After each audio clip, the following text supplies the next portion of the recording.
Hi friends, ఎలా ఉన్నారు? ఈ వీడియోలో నేను కొన్న kids solar system table lamp review చేస్తున్నాను. ఈ టేబుల్ ల్యాంప్ని నేను మీషోలో కొన్నాను. కాస్ట్ వచ్చేసి 251 రూపీస్. ఇది 3D క్రిస్టల్ బాల్. ఈ క్రిస్టల్ బాల్ చాలా హెవీగా ఉంది, ఇంకా క్వాలిటీ కూడా చాలా బాగుంది.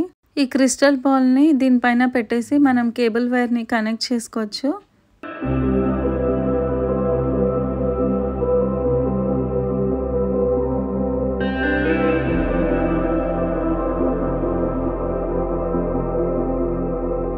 ఇలాంటి టేబుల్ ల్యాంప్స్ పిల్లలతో పాటు మనకు కూడా నచ్చేస్తాయి. కిడ్స్ రూమ్లో స్టడీ టేబుల్స్ పైన పెట్టుకుంటే చాలా బాగుంటుంది చూడడానికి లుక్. నైట్ లైట్ మూన్ లాగా అయితే కనిపిస్తుంది నైట్ టైం మనకి. ఎవరైనా కొనుక్కోవాలనుకుంటే నేను లింక్ మెన్షన్ చేస్తాను డిస్క్రిప్షన్లో. చూడండి. మళ్ళీ నెక్స్ట్ వీడియోతో కలుద్దాం.